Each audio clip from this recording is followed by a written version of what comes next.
by the tides of gravity and gone. Hello guys, and today we're going to be Super Mario Maker 2 in another game if I have time. It should time. never have allowed intelligent life to evolve. It should never have allowed you to exist. But our universe did grow large and old. It did allow you to exist. Indeed, the truth is, the universe is not a heavyweight. It's not even a flyweight. So the question is, why is there so little dark energy? Where is all the no-points energy? Why hasn't it destroyed the universe? I want to show you.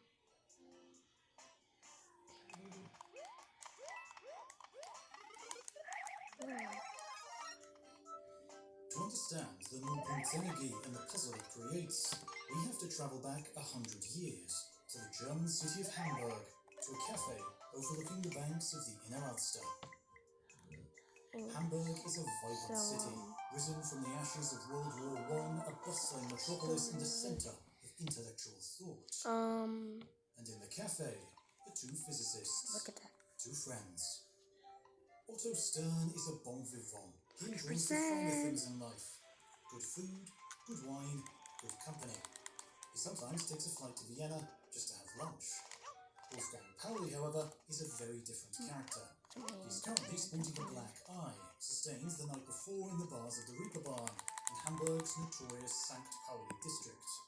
Pauli had been brawling, as he often did, what we're going to do now is I'm going to move the camera over. Stern takes a sip of his brandy and turns to his old friend. I'm telling you, Wolfgang, the Nullpunkt's energy is anyways, I've calculated its effects on the vapor pressure of the isotopes of neon.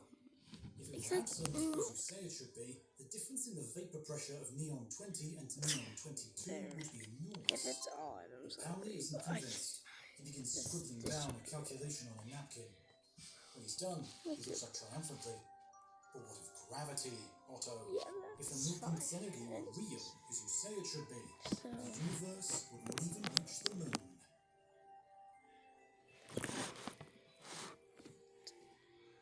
The Nullpunkt's energy is the energy of empty space. The energy of the vacuum. Consider the universe around you. It is filled with stars that shine their light throughout the cosmos. From the menace of red giants to the sickly glow of white dwarfs. My profile name is hostile planets in orbit around these stars. Check it out. Giant and minnow, too hot and too cold. There are warm and welcoming planets like the Earth, jewels in the solar system where life can prosper.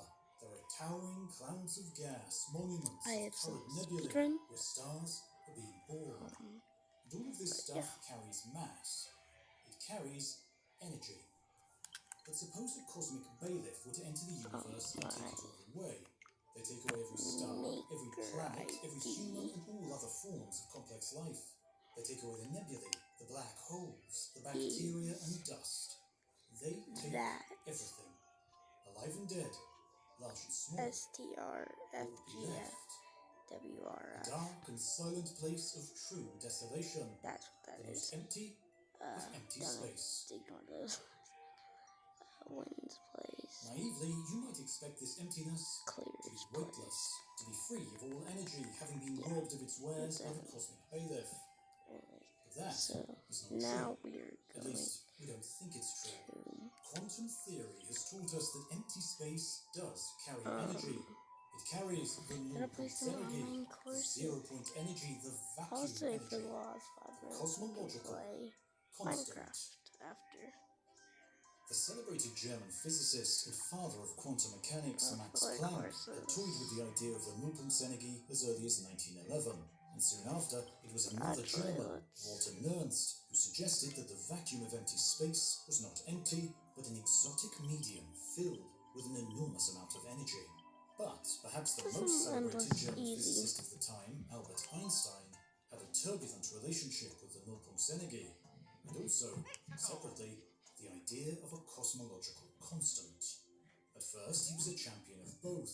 Indeed, it was he who came up with the idea of a cosmological constant in 1917, requiring a repulsive force present throughout all of space to counter the effect of gravity in what he believed at the time was a static universe.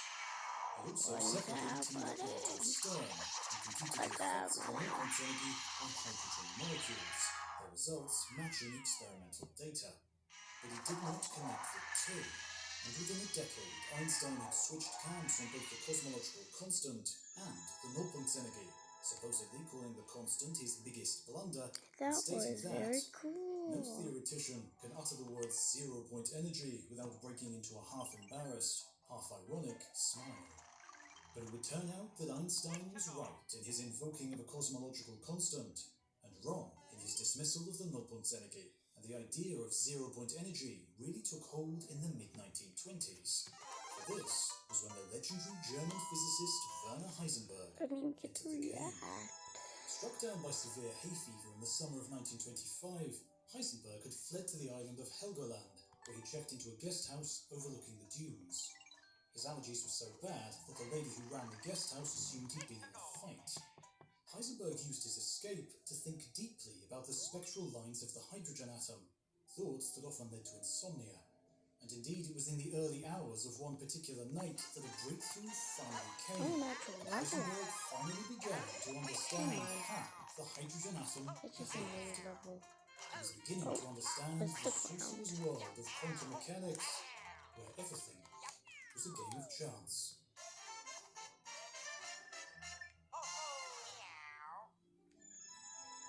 And as Heisenberg realized, it was a game that led to the zero-point energy, the Nullpunktsenergie.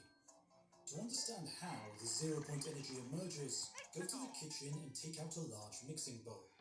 Throw a marble into the bowl and wait for it to settle down. Oh god. Eventually, it'll seem as if it's But at rest at the bottom of the bowl. the recording. But is that really true? So, Can we really say exactly where it is? What? How fast What am I it is doing? moving? If you zoom into the micro world, the answer is clearly no. There are air particles constantly colliding with the marble, Best knocking it to gameplay and fro. ever. Okay, but what if you suck out all the air in the room and cool it down to absolute zero? Oh, I'm so through by this gameplay. Does the marble finally come to rest at the bottom of the shaking bowl? my cord Or does though. it wiggle? Like this gameplay is good, but it's shaking me. Heisenberg realized that there was Oh my always god. some uncertainty. The key thing to remember is that quantum mechanics is Wait, a game what? of chance. You can only deal That's with not fair. probabilities. I It turns out something that on. the more you know about a particle's position, the less you know about its momentum. So if we know where a particle is, we cannot say how fast it is moving, and vice versa. This means that if we scale the marble down to the size of a fundamental particle, we can never say if it is exactly at rest at the bottom of the bowl, as that would mean we had exact knowledge of both its position and its momentum. Heisenberg's understanding of uncertainty What? and the rules of quantum mechanics mean that it's simply not possible to know both exactly. In the microscopic Yippee! world, something always has to wait. Made it. And so now we can return to our cosmic bailiff, determined to empty the universe of all its stars, planets, and little green men. Before he arrives, the universe is littered with particles, electrons and photons, quarks and gluons, gauge bosons and Higgs bosons, and perhaps even some particles we still don't know about. These particles are, in actual fact, just ripples in the fundamental fields of nature. A photon is a ripple in the electromagnetic field. The electron, a ripple in the Broken electron boss field. fight is so. The Higgs boson, a I ripple killed in the Higgs once. field. You can imagine these fields as an The ocean boss fight's swell, so with easy. particles And as the ripples on top. these What the bailiff is really trying to do is get rid of all the ripples, all the excitations of guys, these so I'm gonna have to fundamental wait a fields. minute, He is and then trying you'll get to to silence witness the some ocean of reality, play. to make it I perfectly don't want flat. it next though. But, as we know, he can't. Heisenberg's uncertainty principle means he can never silence the ocean completely. There is always that quantum wiggle. Tiny, short-lived ripples in the fundamental fields. But these remaining ripples don't correspond to real particles, Okay, like electrons or photons you can touch and perhaps even hang on to. If they were real, if you could hang on to them, the bailiff would just grab them and take them away. Instead, they are something more mysterious. They are virtual particles. Okay, so now we're gonna These play virtual some particles are forever Minecraft. popping in and out of existence, like a bubbling broth in the vacuum of empty space. They're not the kind of particles you Okay, can hang on to, but I'm they gonna do start give the a vacuum new its energy. core world Give it the Nullpunktsenergie. for you guys, because I don't have a good hardcore world. So you guys are But gonna is this get energy peak actually hardcore. real? Or was it just a figment I'm of joking. Heisenberg's imagination? I could be the dumbest There is a thing ever, fascinating but it's macroscopic funny, example so that helps to answer this question. The gecko. As it scampers freely across walls and ceilings, its seemingly magical ability to defy gravity is thought to have its roots in the Nullpunktsenergie. It turns out that the energy stored in a vacuum through the bubbling broth of virtual particles depends crucially on the shape of its surroundings. Change the shape and you can change the energy. That means that the vacuum will push and pull on the walls that surround it as it tries to lower its energy. This push and pull of the vacuum is a force known as the Casimir force, named after the Dutch physicist Hendrik Casimir. When the walls of the vacuum are far apart, this Casimir force is tiny. But when they're close together, this force is big enough to measure.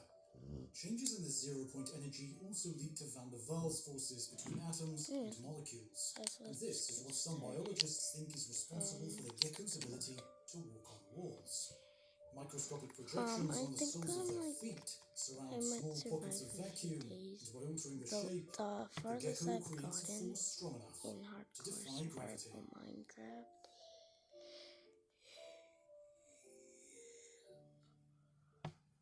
It is enchanted diamond. And so now that we've accepted that the vacuum energy is real, we can estimate how big we think it should be. How much energy would you expect to find in a coffee cup of empty space? To figure this out, we need to break space up into lots of little pieces, like a spectacular cosmic jigsaw. The size of the pieces is going to affect our estimate, so we should think about what size we should use. You might think the pieces should be as small as the eye can see. That would make them little boxes about 1 millimeter across. But why would we allow ourselves to be held back by the limitations of a human eye?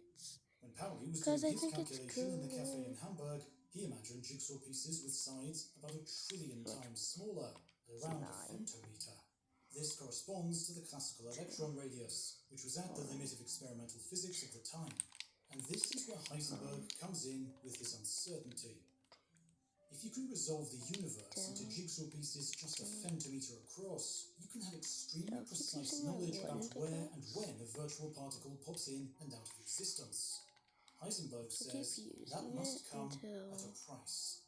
You must lose knowledge of the momentum of the particle. This means you must also lose knowledge of its energy.